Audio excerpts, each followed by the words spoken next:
city of New York. You might be in one of them. Welcome to Bobby's Bodega Stories.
Brave and fearless, with clarity of mind and purpose. How you doing? My name is Bobby Gonzalez.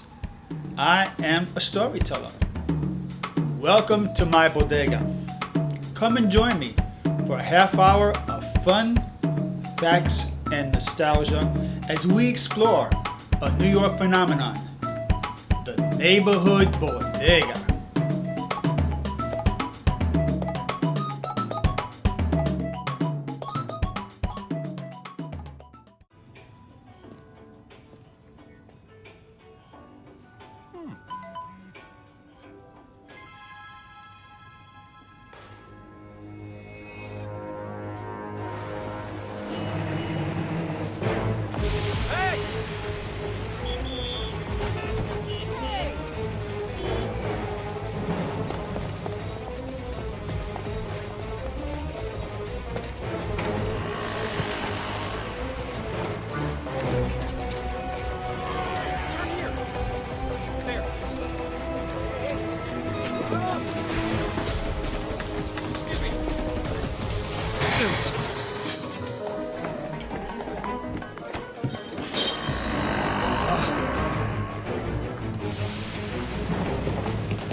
So, same time next week? Well, of course. Put away a few bucks, feel like $1 million. For free tips to help you save, go to Feed the Pig.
My name is Bobby Gonzalez and welcome to my bodega. Here we are. This is the first segment of Bobby's Bodega Stories and we have a lot for you. We're going to have stories, we're going to have history, nostalgia, we're going to learn so much about the people and the places that we call the bodega. So where did the bodegas begin? Well, they didn't begin in New York City. Actually, they were founded back all the way in Spain, the mother country, as some people call it.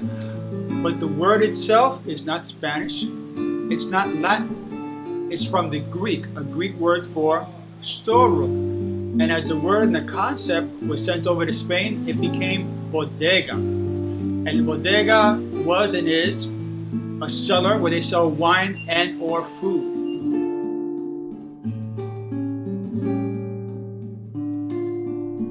The phenomenon of the bodegas in New York City actually has its origin in Spain. There, the word applies to a cellar or a shop where wine and or food is offered for sale. Also, it may mean a warehouse.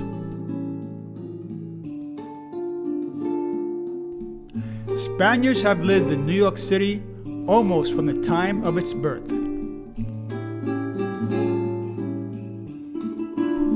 However, they did not come in great numbers until during and after the Spanish Civil War in the 1930s. Many of them settled in the Chelsea neighborhood in Lower Manhattan. Naturally, they opened their own grocery stores, which began to be called bodegas.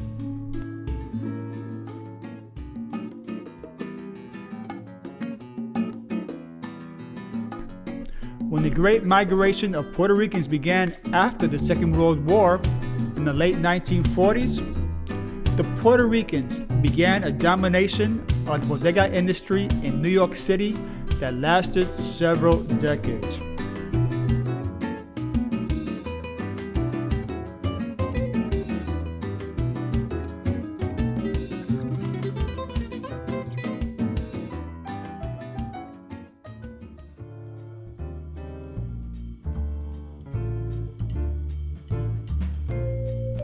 But long before Spaniards or Puerto Ricans established their bodegas, they were preceded for many years by the delicatessens. Often called delis, these were scattered all over the 5 boroughs of New York City, especially in neighborhoods of hardworking Jewish, Italian, and German immigrants. However, after a generation or two, their children went on to college, became professionals, and moved up the social ladder. They became teachers, lawyers, and doctors, and had no desire to don white aprons and make pastrami on rice sandwiches. Don't go away. We'll be right back with more of Bobby's Bodega Stories.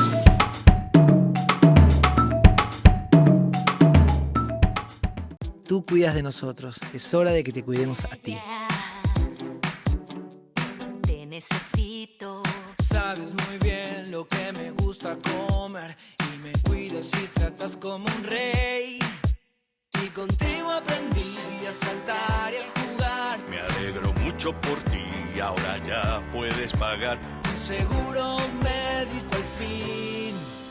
Inscríbanse, juntos queremos cantarles hoy. Inscríbanse,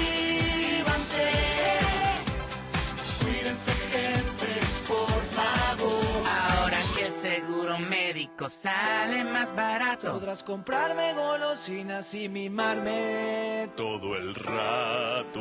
Inscríbanse, juntos queremos. El seguro médico a tu alcance ya está aquí. Inscríbete por los que se preocupan por ti. Oh, look, Look, a redhead. Staring contest.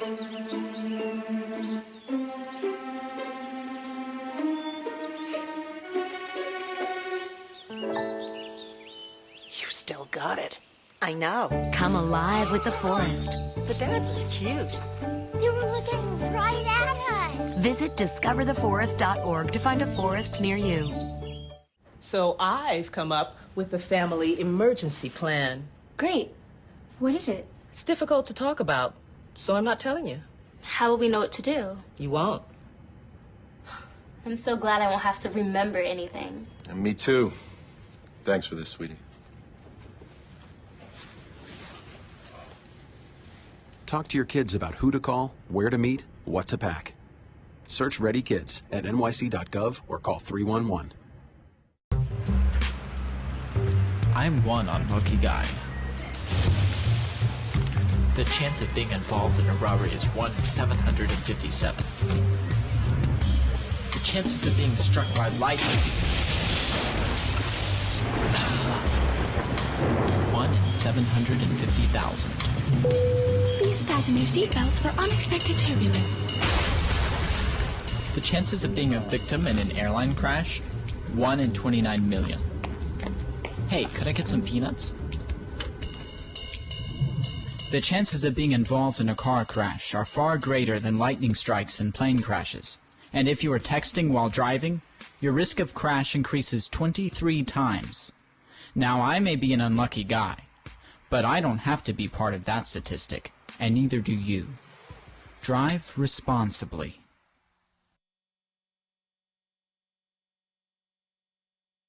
It's good.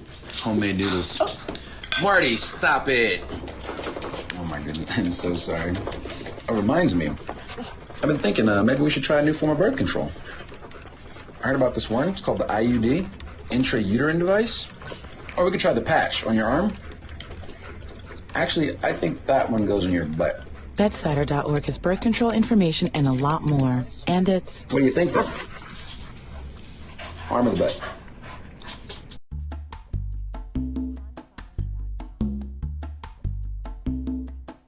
But the bodega, as we know it today, was created by Puerto Ricans.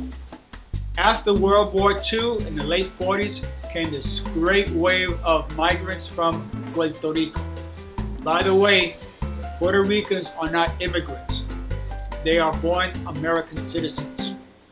And they came here, established their bodegas, most of them in either El Barrio, Spanish Harlem, the Bronx, or Brooklyn. And the bodega was and is not just a commercial establishment. It's the social center of the neighborhood, the spiritual center of the neighborhood. You go there to catch up on the neighborhood news, to find out what's going back in the old country. You may ask someone to do your taxes or to translate some paperwork for you. And my parents opened a bodega in 1975 in the South Bronx. My parents arrived in New York City in 1946. The Big Apple back then, just like today, was a city of immigrants from all over the world. However, technically, my parents were not immigrants. Mommy and Papi were born in Puerto Rico, and anyone born there is automatically a United States citizen. Nevertheless, when they came here, they were treated like non-citizen immigrants. It was the same old story. All new arrivals are put through the fire by those who have been here before. In 1975 in the South Bronx, on the corner of 154th Street and Portland Avenue in the Bronx. But before they founded the bodega, hey, they went through a long process. They both arrived there in 1946. And my father and my mother were both in the same boat. They came in with no money, no knowledge of English, and hardly any formal education. My mother went all the way to the 6th grade. My father, he had 2 years of formal education. My father dropped out of school after the 2nd grade, and off he went to work. First on the farm, the family farm, which was outside of Juncos, Puerto Rico.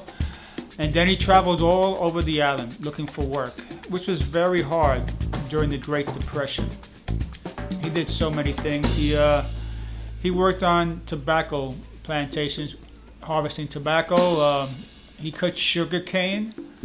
And it's said that he once worked in a roadside cantina which doubled as, let's say, a brothel. However, those rumors cannot be substantiated. Now, my mother came here in '46, and she came here with her mother. And they couldn't afford a direct flight to New York, so they took a plane to New York, rather to Miami, and took a train up from there to New York. Now, Miami in the late 40s was the South. And when they got to the train station, the conductor told my mother, who was fair-skinned, "You go in that car." And told my grandmother, who was very dark, "And you go in that car." Welcome to the United States, but they stuck it out, and I appreciate that.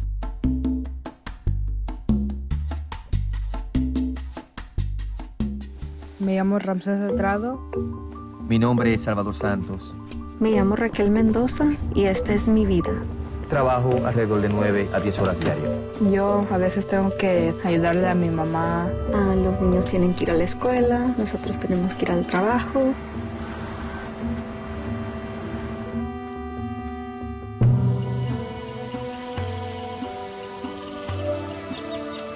Este lugar trae mucha paz y hay mucha calma, mucha naturaleza.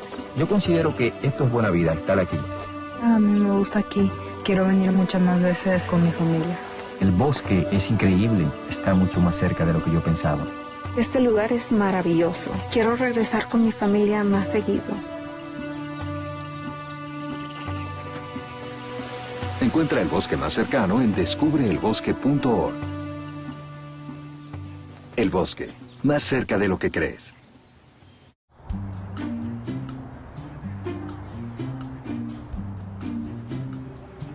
Don't worry, 74 people were picked before me in the NFL draft.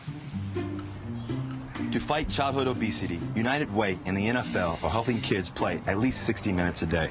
Okay, time for the team obstacle course. Yay! What this place needs is more healthy kids. To get involved or donate, go to unitedway.org/play60. Now I get it. So good to see you guys. So, what's up? We finally bought a place. Holy cow. You seriously have enough saved to do that? We've been putting a little aside each month. Jeez, at the end of the month, we have nothing left to save. Yeah, I have no idea where it goes. Well, you're spending a lot on... Is it good? Oh, how is my account overdrawn? When it comes to financial stability, don't get left behind. Get tools and tips for saving at feedthepig.org.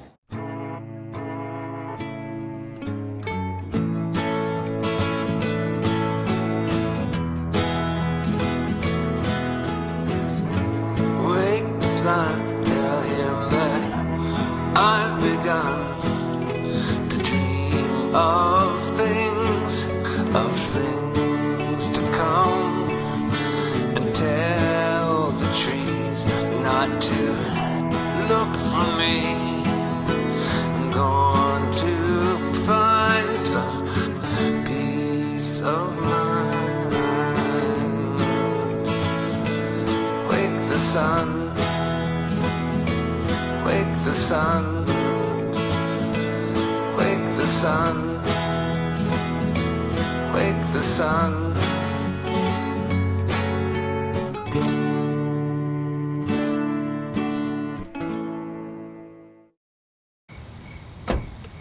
Thank you, dear. Well, you're very supple.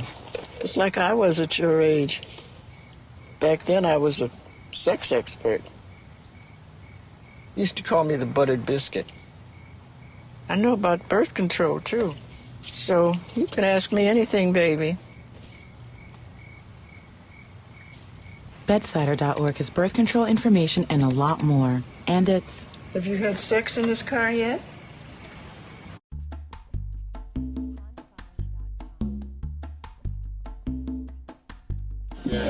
It was in a store like this, my family's Bodega, that I worked for 30 years. Every night, every day was an adventure. You don't know what was going to happen. who you were going to meet. And our show's gonna be like that. Every single time that I come into your home, what's gonna happen? It'll be an adventure.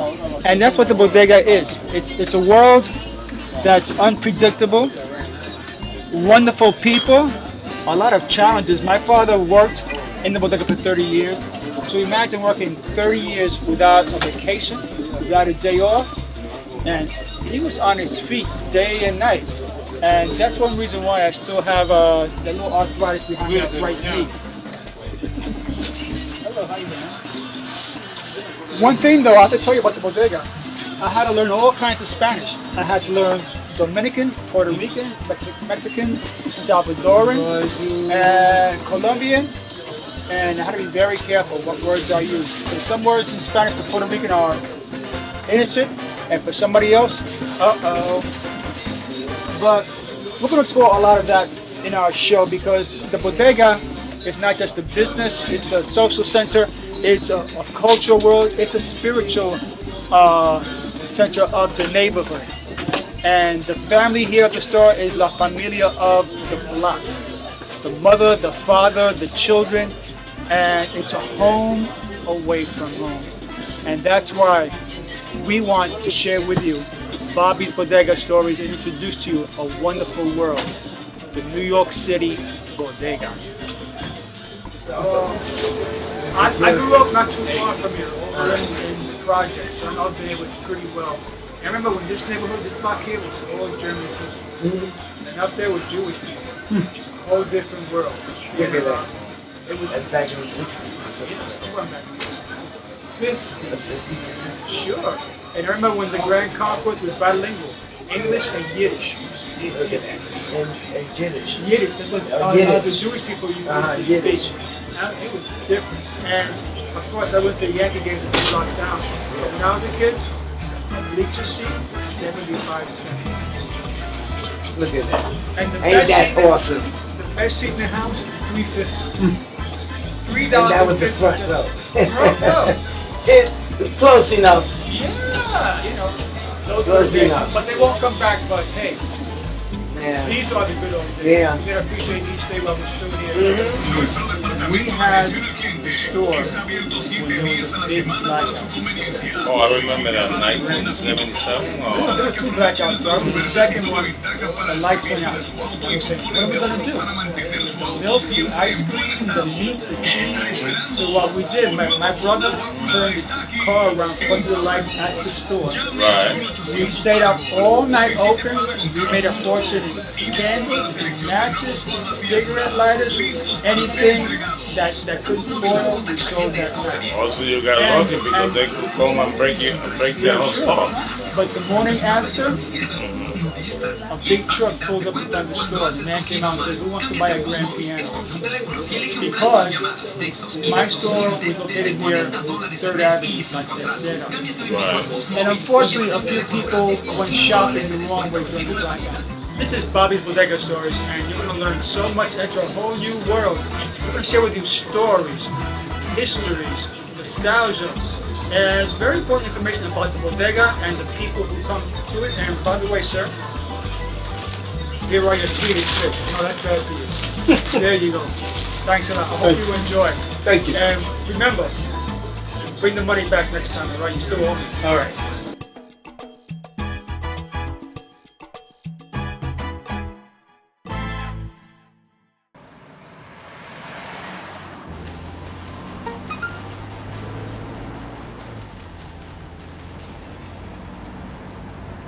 El mensaje de texto típico te distrae del camino por casi 5 segundos.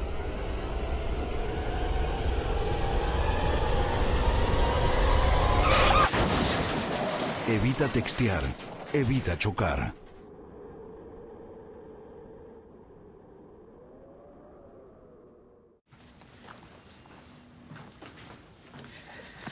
All right. I know this isn't any fun to talk about, but we should. Okay. So who's going to do what? I'll pack the dead batteries. Great. I'll only put what I don't need into a duffel bag. Perfect. That's totally unhelpful. No problem.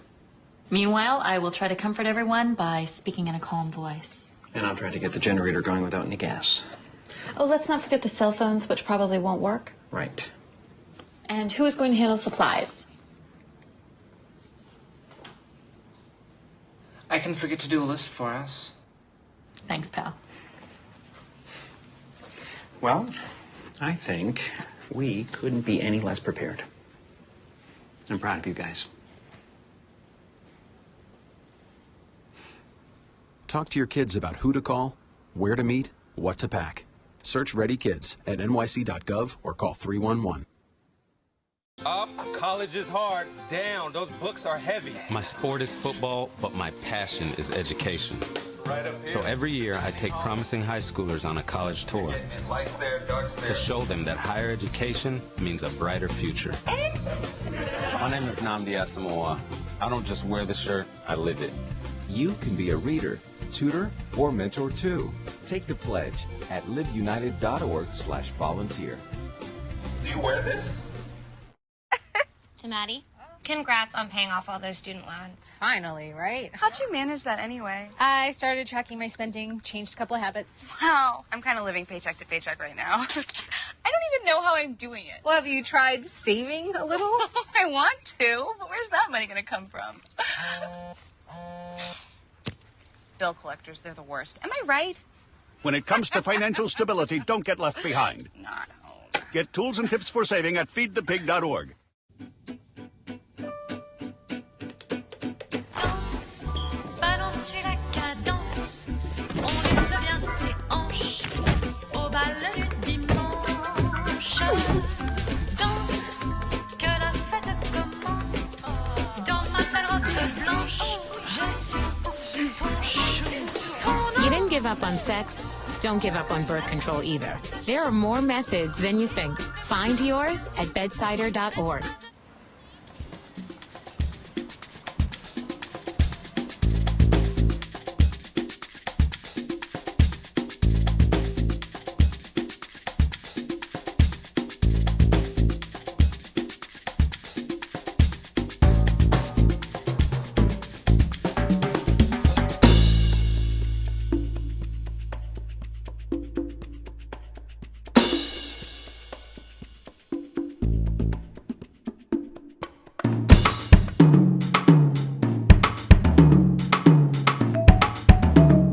Bodega Stories is an adventure.